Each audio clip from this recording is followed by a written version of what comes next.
अगर किसी इवेंट को ग्लोबल इवेंट बनाना हो तो ये भारत की जो पॉलिटिकल क्लास है उससे समझना चाहिए। अच्छा, हमारे यहाँ जब बजट आता है ना तो हमें पहले से यकीन होता है कि पिछले बजट से खराब ही होगा।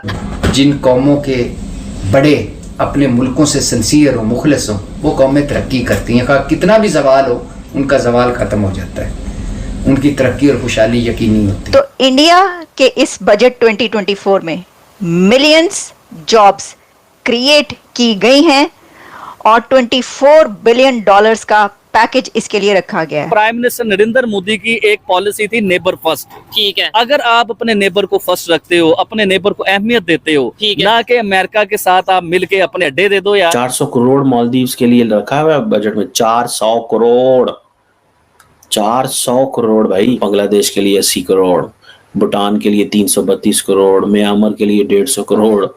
मतलब ये बजट इंडिया का कम और खिते का ज्यादा। आज हम तरक्की कर पा रहे हैं अलहदा होके? हम तरक्की कर रहे हैं। अगर हम तरक्की किस फील्ड में तरक्की कर रहे हैं? हम कर भी रहे हैं और नहीं भी कर रहे। इतनी जॉब्स क्रिएट कभी आप सोच भी सकते हैं कि ऐसा कर सकते हैं आप? उन्होंने किया है। उनका जो बजट है वो सिर्फ अपने मुल्क के अंदर के लिए नहीं है भाई, हजारों करोड़ों तो उन्होंने अफगानिस्तान से लेकर नेपाल और भूटान तक को दे दिए। आपके अगर अच्छे ताल्लुकात होते हैं उनसे तो आज आपको भी कुछ मिल जाता। जिन मुल्कों के बड़े अपने मुल्कों से मुखलिस नहीं होते और कौमें सोई होती हैं, वहाँ हमारे जैसे ही हाल होता है। तो अनएम्प्लॉयमेंट बढ़ रही है, पॉवर्टी गुर्बत बढ़ रही है, आउट ऑफ स्कूल एजुकेशन बच्चे बहुत ज्यादा बाहर हैं और ज्यादा बढ़ते जा रहे हैं। IMF की डिक्टेशन तो नहीं लेनी पड़ती। आज तंजानियन ऑफिशियल्स को वो बिठा के वो प्रेजेंटेशन दे रहे हैं। वो क्या मैसेज दे रहे हैं ग्लोबल साउथ को? वो अफ्रीका को क्या मैसेज दे रहे हैं? वो गरीब मुल्कों को या माड़े मुल्कों को की मैसेज दे रहे हैं? हमसे सीखे, भूल जाए अमेरिका को, लंदन को, फ्रांस को। जिसके ऊपर फोकस किया है वो है 3 से 4 कैटेगरीज। सबसे पहले पुअर, जाहिर है कि जो गरीब लोग हैं उनके लिए, फार्मर्स, यूथ और विमेन। कमाल, वेरी गुड, वेल डन। और इस फर्क को समझना चाहिए। अगर वो इस वक्त आज इस जगह पर हैं, इतनी तरक्की कर रहे हैं, तो इसकी सबसे बड़ी वजह यह है कि वो खुद बहुत सादा जिंदगी गुजारते हैं। जय हिंद दोस्तों। तो जैसा कि पाकिस्तानी मीडिया चर्चा कर रहा है कि भारत ने जो बजट अनाउंस किया है उसमें अपने पड़ोसी देशों को भी बहुत कुछ दिया है। यदि हमारे रिश्ते भारत से बेहतर होते तो हमें भी बहुत कुछ मिल सकता था। जैसे कि मालदीव, जो कि भारत से वो आउट इंडिया कैंपेन इन लोगों ने चलाया और इंडिया से रिश्ते ख़राब किए, तब भी इन लोगों को पैसे दिए जा रहे हैं। बांग्लादेश में तो और इंडियन हेट बहुत तेज़ी से बढ़ रही है, लेकिन फिर भी बांग्लादेश को भी पैसे दिए गए। और हालांकि ये जो बजट आया है उसमें इंडियंस को देखें तो कुछ लोग निराश हैं और कुछ लोग खुश हैं। हालांकि कोई बजट ऐसा नहीं होता जिसमें हर कोई खुश हो सके, कुछ ना कुछ लोगों को निराशा ज़रूर होती है। तो पाकिस्तानी मीडिया चर्चा कर रहा है कि इतना तगड़ा बजट और वो अपने हिसाब से बना पा रहा है। यहाँ पर तो हमें अगर कोई बजट लाना होता है तो वो IMF डिसाइड करता है कि किस तरह का बजट पाकिस्तान का होगा, लेकिन भारत आज किस लेवल का बजट अनाउंस कर रहा है जिसकी कल्पना हम लोग कर ही नहीं सकते। और अगर हमारे रिश्ते पाकिस्तान के इंडिया से बेहतर होते तो शायद हमें भी कुछ मिल सकता था। हालांकि इनको ये बात समझ नहीं आ रही कि अगर पाकिस्तान के रिश्ते इंडिया से बेहतर होते तो यानी कि पाकिस्तान आतंकवाद मुक्त देश होता, और आतंकवाद मुक्त देश होता तो इतनी बड़ी आबादी है, इतना बड़ा देश है, बेहतर तरीके से आप वैसे ही सर्वाइव कर रहे होते। आपकी कट्टरता ही तो आपको निपटा रही है। ये बात आज तक आपकी समझ नहीं आई, चाहे वो पाकिस्तान के यूट्यूबर हों, चाहे मेन स्ट्रीम मीडिया के पत्रकार हों, या फिर उनकी गवर्नमेंट हो। इन लोगों को आज तक वो पाकिस्तान की पब्लिक भी नहीं समझ पाई है कि कट्टरता के कारण ही तो आपके रिश्ते अदर कंट्रियों से ख़राब हो रहे हैं।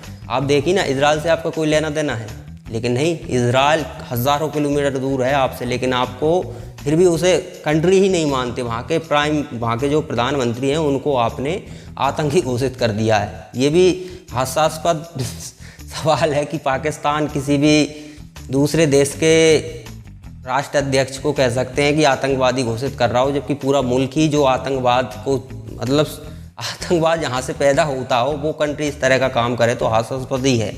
और रही बात पाकिस्तानियों की, तो पाकिस्तान के रिश्ते भारत से कभी नहीं सुधर सकते, क्योंकि कट्टरता बहुत तेज़ी से अपनी जड़ें पाकिस्तान में फैला चुकी है। तो ये उम्मीद अब आगे ना करें। भारत की finance minister Nirmala Sitharaman 1500 CC Maruti पर सफ़र करती हैं और 1500 सीसी मारुति पर ही उन्होंने अपने ऑफिस पहुंचकर 576 बिलियन डॉलर्स का इंडिया का बजट पेश किया है। ये एक ऐसी बात है कि जिसको याद रखना चाहिए। और आप मेरा टाइटल देख रहे होंगे, उसके अंदर जो मैंने ये कहा कि डूब के मर जाओ, ये मैंने उन लोगों के लिए कहा है कि जो दुनिया भर की जो सबसे कीमती और महंगी गाड़ियां होते हैं उन गाड़ियों पे सफ़र करते हैं और उनका बजट जो है वो बहुत ही थोड़ा होता है। इस वक्त इंडिया के बजट की न्यूज़ वायरल हो रही है पूरी दुनिया में।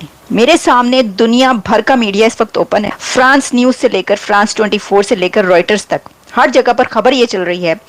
ब्लूमबर्ग में एक बड़ी दिलचस्प खबर है, वो आपके सामने रखती हूँ। ब्लूमबर्ग कह रहा है India defence budget drops as government focuses on jobs. तो इंडिया के इस बजट 2024 में मिलियंस जॉब्स क्रिएट की गई हैं और 24 बिलियन डॉलर्स का पैकेज इसके लिए रखा गया है। तो ये एक बड़ी जबरदस्त बात है, बड़ी कमाल की बात है। देखिए, अब से कुछ दिन पहले तक जो बात की जा रही थी वो ये थी कि भारत में क्योंकि दुनिया का सबसे ज्यादा पॉपुलेशन वाला कंट्री है, तो जो जॉब्स का मसला है वो सबसे ज्यादा है। जाहिर है उसी कंट्री में होगा जहां पर सबसे ज्यादा पॉपुलेशन होगी। तो इस बजट में जो फोकस किया गया है वो यूथ को टारगेट किया गया है और उनके लिए इतनी ज्यादा जॉब्स क्रिएशन के मौके पैदा किए जा रहे हैं और इतना ज्यादा बजट जॉब्स पर स्पेंड किए जाने के लिए रखा गया है कि हर इंटरनेशनल मीडिया यही हेडलाइन दे रहा है। लेकिन जो मेरी हेडलाइन है वो आपने टाइटल पढ़ लिया, वो ये है कि फाइनेंस मिनिस्टर इंडिया की निर्मला सीतारामन सफर करती हैं, यूज करती हैं 1500 सीसी मारुति कार और वो उसी मारुति पर पहुंची बजट 576 बिलियन डॉलर्स का बजट पेश करने के लिए। 4 ट्रिलियन डॉलर इकोनॉमी की वो फाइनेंस मिनिस्टर हैं। और जब पाकिस्तान का कोई मिनिस्टर बजट पेश करने के लिए पहुंचता है ऑफिस में, तो वो कितने मिलियंस का डायमंड का नेकलेस पहना होता है उसने, या वो कौन सी बड़ी से बड़ी और नई से नई लेविश गाड़ी पर पहुंचता है वो बजट पेश करने के लिए। ये है फर्क और इस फर्क को समझना चाहिए। अगर वो इस वक्त आज इस जगह पर हैं, इतनी तरक्की कर रहे हैं, तो इसकी सबसे बड़ी वजह यह है कि वो खुद बहुत सादा जिंदगी गुजारते हैं। आप देखिए उनके जो मिनिस्टर ने पेश किया, निर्मला के हाथ में कितने मिलियन डॉलर की घड़ी थी, उनके शूज की क्या प्राइस थी, जरा आप चेक कीजिएगा। मैंने आपको बताया कि वो गाड़ी कौन सी इस्तेमाल करती हैं। तो ये क्या शर्म से डूब के मरने की बात नहीं है? क्या मैं गलत कह रही हूँ कि जो बजट पेश करने आते हैं पाकिस्तान में, आप उनका लाइफस्टाइल देखिए और जिनके लिए बजट पेश किया जाता है आप उनका लाइफस्टाइल देखिए। इतनी जॉब्स क्रिएट कभी आप सोच भी सकते हैं कि ऐसा कर सकते हैं आप? उन्होंने किया है। उनका जो बजट है वो सिर्फ अपने मुल्क के अंदर के लिए नहीं है भाई, हजारों करोड़ों तो उन्होंने अफगानिस्तान से लेकर नेपाल और भूटान तक को दे दिए। आपके अगर अच्छे ताल्लुकात होते हैं उनसे तो आज आपको भी कुछ मिल जाता, आपको आईएमएफ के साथ साथ इधर से भी कुछ मिल जाता, तो शायद थोड़ा आपका नहीं, आवाम का हाल बेहतर होता। लेकिन आपने ये नहीं करना क्योंकि आवाम के हाल का पब्लिक के किसको ख्याल है? देखिए 4.1 trillion dollar economy with 7% GDP growth rate and 656 billion forex reserves, 4.5% inflation, 4.9% fiscal deficit, total workforce of 64 crore. बताएं ना मुझे आप, ये सब जो मैं बात कर रही हूं, मैं इसमें से कुछ गलत कर रही हूं बात? तो कोई वो सही लिख रहा था कि वो जो है ना वो उन्होंने एलोकेट पूरे उसके लिए किए हैं, रीजन के लिए सामान जो है वो एलोकेट कर दिया पैसा। तो पाकिस्तान के लिए क्या किया? तो उन्होंने कहा वो पाकिस्तान के लिए वो जो है ना वो देखे ना, उन्होंने वो जम्मू में जो है वो 500 पैरा ट्रूप्स कर दिए हैं लोकेट। इस तरह ना करें बातें। अच्छा मैं आपको बताती हूँ जनाब, श्रीलंका को 95 करोड़ उन्होंने रखा श्रीलंका के लिए। क्या की गल्ला कर रहे हो तुसी, बातें क्या कर रहे हैं आप, कहाँ पे पहुंचे हैं? मुंह उठा के आप ऐसे इंडिया की बात ना कर दिया करें। 95 करोड़ तो उसने श्रीलंका के लिए रख दिया है, नेपाल के लिए कुछ 150 करोड़ के करीब रख दिया है, भूटान के लिए कहा जा रहा है कि 350 करोड़ बजट जो है वो दे रहा है इंडिया, बांग्लादेश के लिए वो 80 करोड़ के करीब दे रहा है। म्यांमार के लिए जो है वो उसने 250 करोड़ के करीब बजट रख दिया है इंडिया ने। अच्छा, मॉरिशियस के लिए 370 करोड़ दे रहा है। चाबहार के लिए 100 करोड़ रख दिया उसने बजट। चाबहार के लिए, एक पोर्ट के लिए उसने 100 करोड़ दे दिया बजट। और इसके अलावा जो है, जो मैंने आपको बताया है कि मिलियंस ऑफ जॉब्स जो हैं वो क्रिएट की जा रही हैं। और ये जो है, ये आप सिचुएशन देख लें।